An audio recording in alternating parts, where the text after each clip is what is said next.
உன் வார்த்தைகள் கேட்கப்பட்டது என்று வேதவசனம் சொல்லுகிறது. வித்தியாசம் உண்டாகும்படி செய்வேன் என்று கர்த்தர் சொல்கிறார். நான் உன்னை வெறுத்து விடவில்லை என்று கர்த்தர் சொல்லுகிறார். இன்றைக்கு கர்த்தர் நமக்கு தருகிற ஒரு வார்த்தை வார்த்தை வார்த்தை இலையுதிராதிருக்கிற மரத்தை போலிருப்பான் போலிருப்பான்.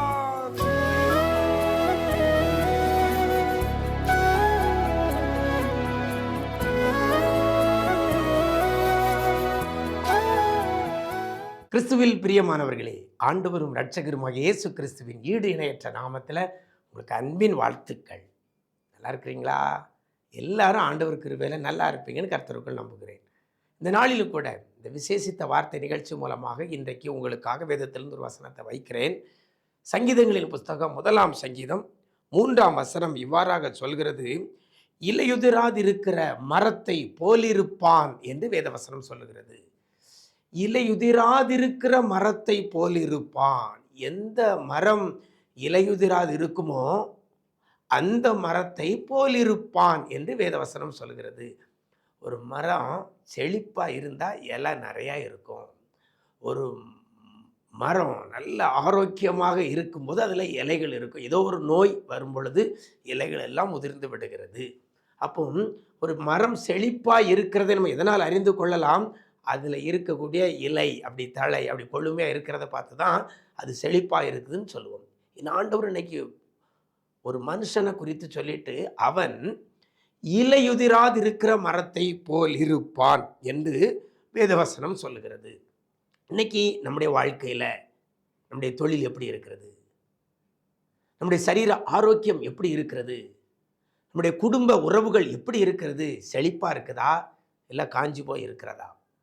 இலையெல்லாம் முதிர்ந்த சூழ்நிலையில் வெறும் கம்பு மாத்திரம் இருக்கிறது. இன்னைக்கு அநேகருடைய ஆரோக்கியம் அப்படிதான் இருக்குது. எல்லாம் வியாதி, ஏதோ பேருக்கு நடமாடி கொண்டிருக்கிறதா இருக்கிறோம். இலையுதிர்ந்த நிலைமை.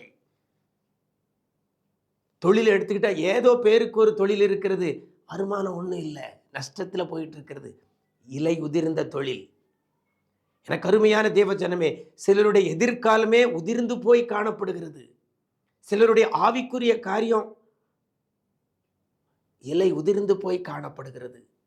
சிலருடைய கற்பத்தின் கனி காரியம் இலை உதிர்ந்து காணப்படுகிறது. எனக்கு அருமையான தேவஜனம். ஆனால் வேதவசனம் சொல்கிறது, இலையுதிராதிருக்கிற மரத்தை போல் இருப்பான் என்று சொல்லப்பட்டிருக்கிறது. அப்போ குறைவில்லாதபடி செழிப்பா ஆரோக்கியமா இருக்கிற ஒரு நிலைமையை இங்க சொல்லப்படுகிறது.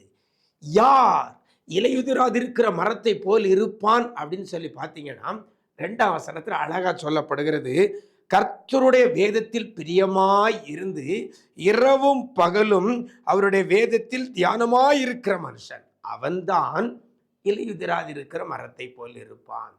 கர்த்தருடைய வேதத்தில் பிரியமாய் இருக்கிறோமா? இரவும் பகலும் கர்த்தருடைய வேதத்தில் தியானமாய் இருக்கிறோமா?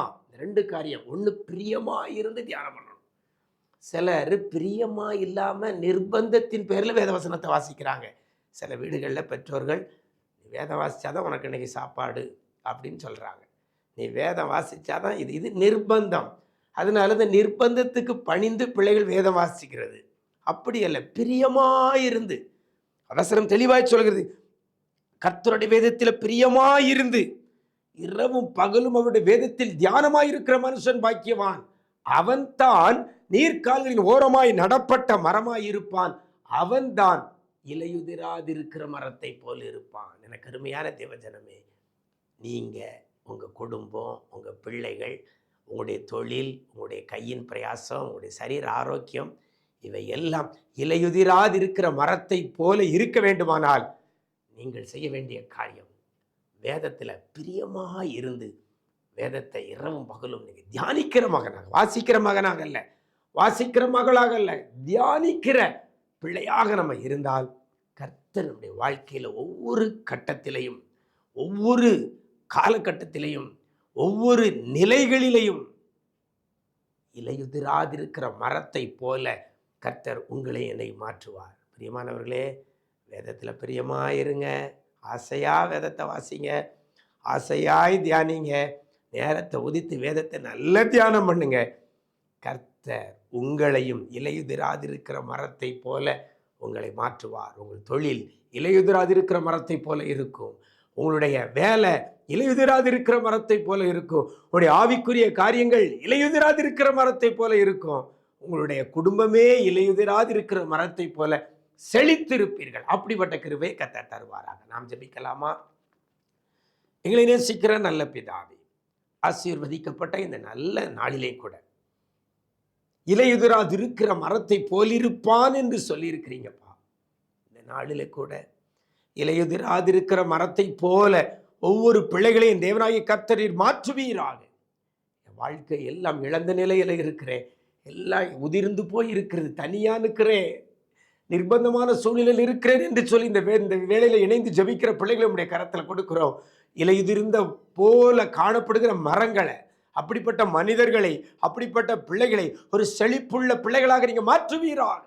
யாரெல்லாம் வேதத்தில் பிரியமாய் இருந்து தியானமாய் இருக்கிற பிள்ளைகளாக தன்னை மாற்றிக்கொள்கிறார்களோ, ஆசையாய் வேத வசனத்தை வாசித்து தியானிக்கிற பிள்ளைகளை ஆண்டவரே ஒரு செழிப்புள்ள ஒரு வாழ்க்கைக்குள்ள கொண்டு போவீராக.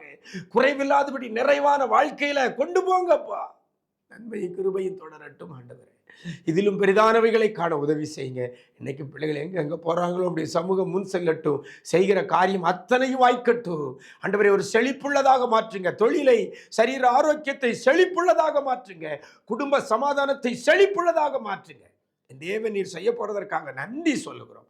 கிருபைகள் பெருகட்டும். இதிலும் பெரிதானவைகளை காண உதவி செய்யுங்க. மீட்பர் இயேசுவின் மூலம் ஜெபிக்கிறோம் நல்ல பிதாவே. ஆமென், ஆமென்.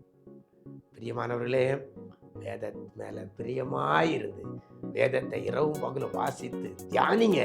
கர்த்தர் உங்களை இலையுதிராதிருக்கிற மரத்தை போல செழிப்பாக மாற்றுவார். God bless you.